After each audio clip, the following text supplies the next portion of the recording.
Hello friends, बड़ी बिंगन channel पे आपका एक बार फिर से स्वागत है दोस्तों आज की इस वीडियो में हम एटीएम से रिलेटेड चार्जेस के बारे में जानकारी आपको देने वाले हैं।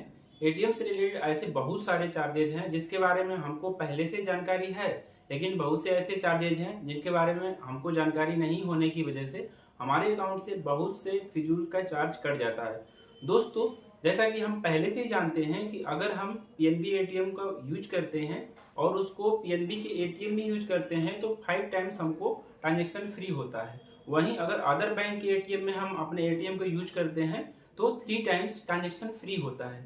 इसके बाद 5 और 3 टाइम्स जो ट्रांजेक्शन फ्री है, इसके बाद अगर हम अपने एटीएम को यूज करते हैं तो हमको चार्जेस देना पड़ता है।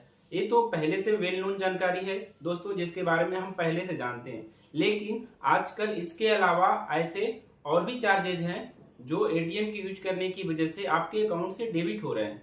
तो उन चार्जेज को जानना आपके लिए बेहद जरूरी है, क्योंकि अगर आप उन चार्जेज को नहीं जानेंगे तो आपके अकाउंट से जो चार्जेज हैं वो डेबिट होते रहेंगे। तो दोस्तों, इसी से रिलेटेड आपको इस वीडियो में हम जानकारी देने वाले हैं। वीडियो को आप जरूर देखिएगा, जिसकी वजह से आपके अकाउंट से जो फिजूल के चार्जेज कटते हैं वो कटना बंद हो जाएंगे।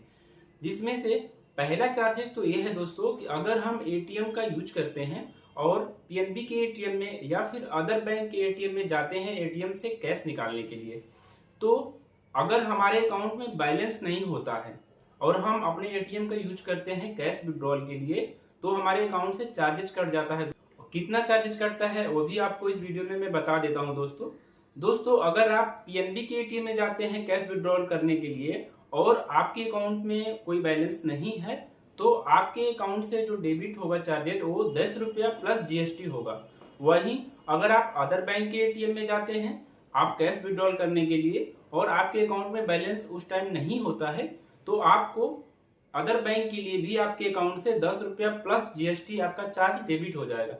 और ये जितनी बार आप करेंगे उतनी बार होगा दोस्तों। इसलिए इस चीज को आपको जानना बेहद जरूरी है कि अगर आपके अकाउंट में बैलेंस नहीं है तो एटीएम में कैश विड्रॉल करने मत जाइए। इसके अलावा एक और चार्जेस कट रहा है आजकल आपका एटीएम यूज करने की वजह से दोस्तों, जो बहुत ही महत्वपूर्ण है और लेटेस्ट आपकी जानकारी है, जो अभी तक बहुत सारे कस्टमर्स को ये जानकारी नहीं है। ये चार्जेस है दोस्तों आपका पीओएस और ई कॉमर्स ट्रांजेक्शन को लेकर।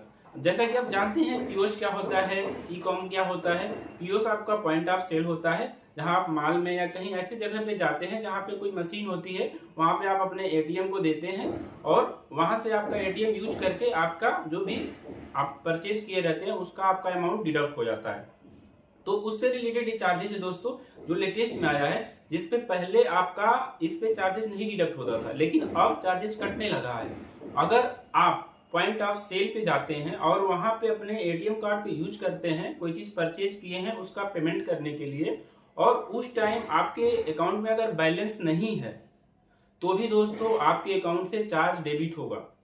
इस चीज का जरूर ध्यान रखें कि अगर आपके अकाउंट में बैलेंस नहीं है तो आप पॉइंट ऑफ सेल पे कोई डेबिट ट्रांजेक्शन न करें और ना ही आप ई कॉम ट्रांजेक्शन पे करें कोई ट्रांजेक्शन।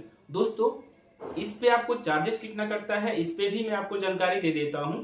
दोस्तों, अगर आप पॉइंट ऑफ सेल अगर डोमेस्टिक ट्रांजेक्शन कर रहे हैं तो आपके अकाउंट से जो चार्ज डेबिट होगा बैलेंस न होने की वजह से वो 15 रुपया प्लस जीएसटी होगा।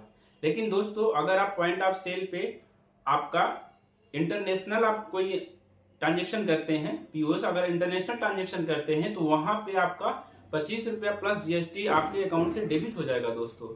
इसके अलावा अगर आप डोमेस्टिक पीओएस या ई कॉम ट्रांजेक्शन करते हैं तो आपका 15 रुपया प्लस जीएसटी चार्जेस कटता है दोस्तों। तो दोस्तों, चार्जेस से रिलेटेड आपकी जानकारी ये थी जिसको आपको जानना बहुत जरूरी था।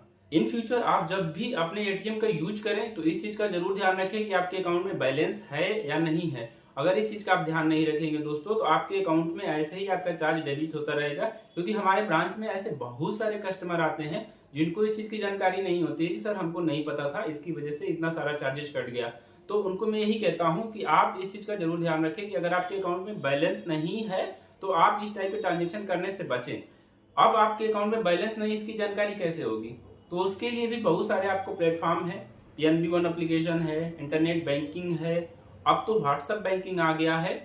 आपका 92 640 ये नंबर होता है। अगर आप इसको अपने कॉन्टेक्ट डिटेल में सेव कर लेंगे और इस पे आप व्हाट्सअप करेंगे बैलेंस इंक्वायरी के लिए, तो बैंक आपको आपकी बैलेंस की जानकारी देगा। एक बार इसको जरूर यूज करिए। इससे रिलेटेड मैंने ऑलरेडी ही वीडियो बनाया है, उसको आप जाके प्लेलिस्ट में देख भी सकते हैं। इसके अलावा और भी बहुत सारे तरीके होते हैं जिससे आप बैलेंस जान सकते हैं, जैसे कि आपका जो नंबर होता है 1800 180 2223 1800 180 2223 ये नंबर होता है दोस्तों। इस नंबर पे अगर आप सिर्फ मिस कॉल कर देंगे तो भी आपका बैलेंस इंक्वायरी हो जाएगा और आप इस टाइप के ट्रांजेक्शन से बच जाएंगे। इसके अलावा एक और तरीका होता है बैलेंस जानने का, वो ये है दोस्तों कि आप कैपिटल लेटर में BAL लिखिए अपने मैसेज बॉक्स में जाके, उसके बाद एक स्पेस दीजिए और अपना अकाउंट नंबर लिखिए। इतना लिखने के बाद इसको आप 5607040 पर सेंड कर दीजिए। इसके अलावा एक और नंबर होता है, उस पे भी आप सेंड कर सकते हैं 92 640 इस नंबर पे भी अगर आप सेंड करते हैं तो जो आपके अकाउंट का बैलेंस है वो आपका मैसेज के माध्यम से आपके मैसेज बॉक्स में आ जाएगा। तो दोस्तों ये छोटी छोटी जानकारियां हैं जिसको आपको जानना बेहद जरूरी होता है, जिनको न जानने की वजह से आपके अकाउंट से ये एक्स्ट्रा चार्जेस जो होता है डिडक्ट हो जाता है और एज ए बैंकर्स हमको जानने के बाद ये चीज तकलीफ होती है कि आप लोगों की जानकारी न होने की वजह से आपके अकाउंट से चार्जेस कट गया था। तो दोस्तों आपको ये वीडियो कैसा लगा एटीएम से रिलेटेड चार्जेस को लेकर, आप मुझे कमेंट बॉक्स में कमेंट करके जरूर बताइएगा। और फर्दर आपको कोई महत्वपूर्ण वीडियो बैंकिंग से रिलेटेड, खासकर पंजाब नेशनल बैंक से रिलेटेड आपको जानकारी चाहिएगा तो मुझे उसके लिए आप कमेंट बॉक्स में कमेंट करके सुझाव दीजिएगा, मैं उस पर वीडियो लेके आऊँगा। थैंक यू दोस्तों, thank you for watching my video.